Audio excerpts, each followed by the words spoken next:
practice day here. That's right. A little misty, a little cold. Yep. Yeah, it's, Yep. you're used to this though. It's having been here before.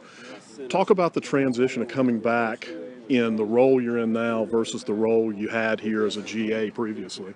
It is, the thing about this staff, and it's always been this way since I was here the first time, is it really is a collective group. And one of the big reasons that I did come back, one thing that has always stuck in my mind was when I was here as a GA, I never felt like a GA. I never felt like, even though I was maybe the low man on the totem pole, people would ask for my opinion on things. They treat you the right way as a person. So coming back, you have a little bit more say in things, and I think I've got a better understanding of the defense and the philosophy from leaving and then coming back. But the biggest difference is I think this defense has evolved a lot in the last 5 years. It started as the base calls based defense. We got good at that, but as they've continued to grow and develop, the defense has evolved. We're doing more things, different packages. So I'm still catching up with these guys, and it's good to have some older guys in the room that have been there, done that can make the transition. They can play multiple spots. They know what we're doing as a defense, but it's been really good being back here. You also have the unique aspect of having played in that defense and been around Nate Woody in that role. Then coming here and coaching that defense, that's a unique dynamic for you because nobody else on this team or on the staff has that experience.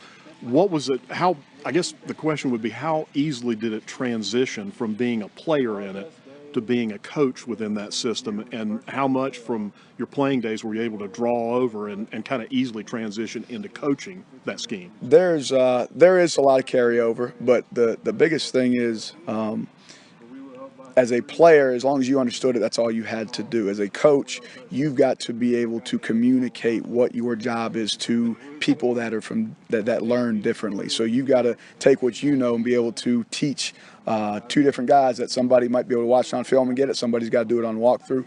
But you've got to be able to, at the end of the day, that's what you do as a coach, is you try to get everybody understand what they have to do and how they have to do it. And playing in this defense absolutely helped me. And then being able to, the other thing that really helped me is being able to coach in the high school level for a year and just being able to simplify everything as much as I can. And then coming back, there are some differences. That's again, it's not the same as when I played. It's not. It's things have evolved. Like I've said, their keys are a little bit different. Your how we do things from a pass standpoint, it's very similar, but there are little nuances that are different, which affects how our guys have to play. And so you really do, as a secondary coach, you got to know the defense. If you just know a safety or this and you don't know why you're doing it because who's helping you, you're never going to understand and really be able to make the changes that you need to make on the fly like you have to do sometimes.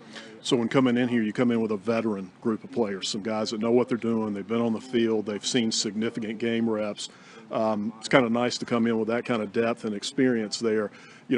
When you come in and you realize I've got guys here who know their roles and know what they need to do, how do you approach them versus, like you said, coming in and teaching somebody brand new who really doesn't understand even where he is? These guys kind of know the gig at this point. That's right, but at the same time, there's a way that I teach that may be a little bit different than the previous guy that was here, and so I want to make sure that those guys, they do understand the concepts, they understand what they do, but there's little nuances that I may change or I may tweak from an alignment or eyes or your foot progression coming out of something, and so I do. Even with the older guys, I start from square one. They know on a board that this X has to cover that O, and that's great, but it's how you do it that really makes you good. And so even the older guys, I know they know where to line up, I know they know who they have and what their key is, but I'm going to start from square one with everybody to kind of set the tone and make them understand the philosophy of the defense and how I approach things, and then we'll continue to grow from there.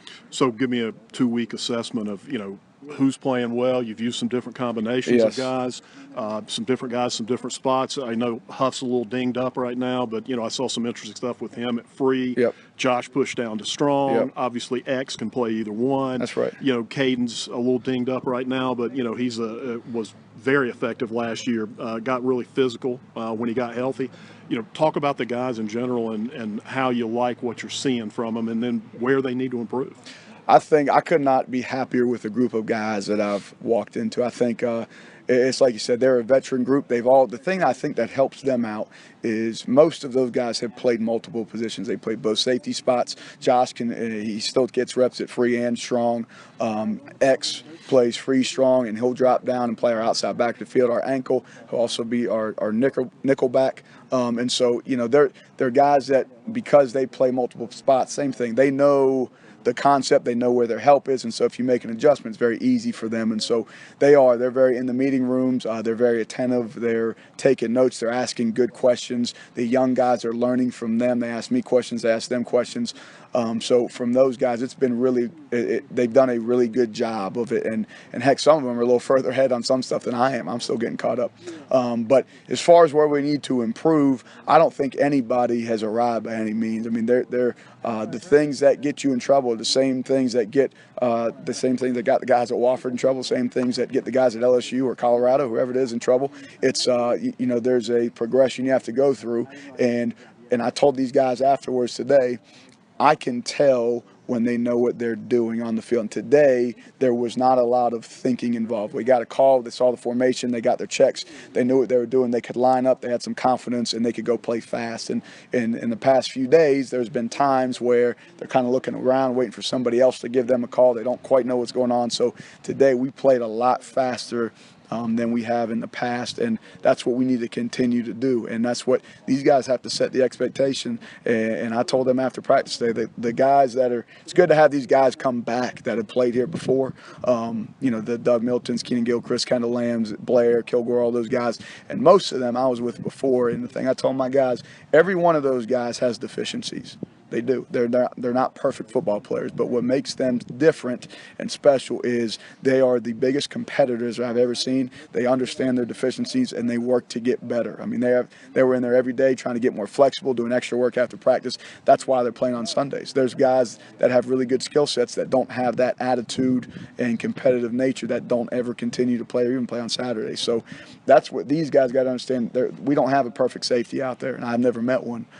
So every one of them got things they have to work on, but they've got to do a true self-assessment, and I'll help them with that. I understand what we need to get better at, but if we get better at one thing every day, you get a chance to be 15 times better than you were when you started. And then going into the offseason, that's great. And then by the time we hit Happy Valley September 1st, we'll kind of see where we're at. Good deal. Yep. Thanks, man. Hey, we'll see you around. Yes, sir. Take care.